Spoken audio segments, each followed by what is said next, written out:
Déclaration finale de l'atelier des organisations de la société civile sur la gouvernance des provinces. Nous, organisations de la société civile réunies du 29 février au 1er mars 2024 en atelier aux fins de réfléchir sur la gouvernance des provinces en République démocratique du Congo, cas de Kinshasa. À l'issue de ces travaux qui ont consisté à évaluer la gestion des provinces et particulièrement celle de la ville de Kinshasa et réfléchir sur le profil de ces futurs dirigeants, faisons le constat repris dans notre cahier de charges ci-après. État des lieux, constat des reculs encaissés. 1. Sécurité. Nous notons une forte recrudescence du banditisme urbain communément appelé Kuluna dans la ville de Kinshasa. Cette situation inquiète de plus en plus car aucune commune de la ville n'en est épargnée. Ajoutez à cela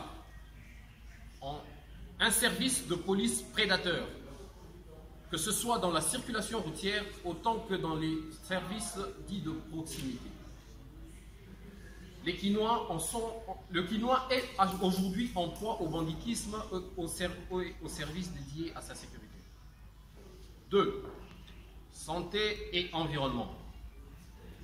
Nous notons une forte détérioration de l'environnement avec des communes, des quartiers et des avenues d'une insalubrité extrêmement criante, avec effet d'entraîner sur le plan sanitaire de nombreux cas de paludisme et d'autres de maladies d'origine hydrique. La prestigieuse capitale de la RDC en a payé de son surnom d'antan de Kin la Belle à devenir aujourd'hui Kin la Poubelle.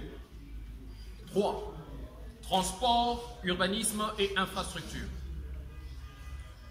Une détérioration continue de l'infrastructure d'utilité publique par faute d'entretien et par le fait d'un faible suivi de la qualité des ouvrages produits qui se détériorent curieusement vite, avec effet de compliquer le transport et la circulation des personnes et de leurs biens. Nous avons noté aussi une absence de politique urbanistique adéquate. 4. Entrepreneuriat et nouvelles technologies de l'information et de la communication. Nous notons un cadre général inadéquat à l'éclosion et l'expansion des entreprises, gêné notamment par le faible accès à l'information sur les opportunités, le faible ou le quasi-manque de subventions, ainsi que les trappes de pauvreté. En termes de recommandations, face à cette situation funeste, aujourd'hui où nous approchons des opérations de vote des gouverneurs de province, nous avons, à l'issue de ces travaux, dont les détails sont mieux repris dans le cahier de charges qui sera disponible dans les prochaines heures, qu'il est capital et primordial de prendre en compte les aspects suivants dans la gouvernance de Kinshasa dans les prochaines années. En matière de sécurité, militer pour le renforcement des effectifs et en logistique du service de la police, afin de garantir la fiabilité de ce dernier. Mettre en place une politique d'encadrement des jeunes désœuvrés afin de prévenir les tendances à la radicalisation caractérisées par les phénomènes Luna et Chegué. En termes de profil des futurs animateurs, pour en arriver à cet idéal si haut décrit, nous avons peint le profil suivant des animateurs pour gouverner aux destinées de nos provinces. 1. Les gouverneurs et leurs vices doivent être des managers avérés, pouvant justifier d'une expérience dans la gestion des grands projets dans le secteur privé autant que dans le secteur public. 2. Les gouverneurs et leurs vices doivent justifier avoir vécu dans la province qu'ils souhaitent diriger. L'appartenance régionale, pour Kinshasa surtout, ne doit pas constituer un critère pour diriger les provinces. Être congolais d'origine étant pour cela suffisant. 3. Le candidat gouverneur de province ne doit pas être un député provincial dans le cas du mode de scrutin indirect. 4.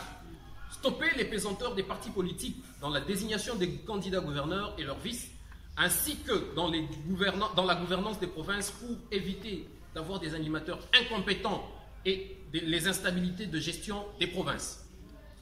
5. Harmoniser les compétences des gouverneurs et celles des vice-gouverneurs afin d'éviter les chevauchements et de garantir une gestion cohérente et harmonieuse de nos provinces.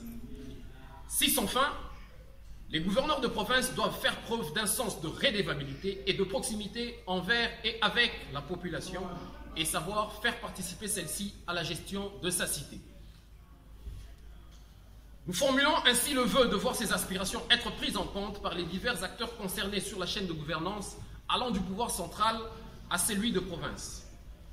Que vive la société civile congolaise, que vive Kinshasa, capitale et miroir de la RDC, que vive la République démocratique du Congo, nous avons dit.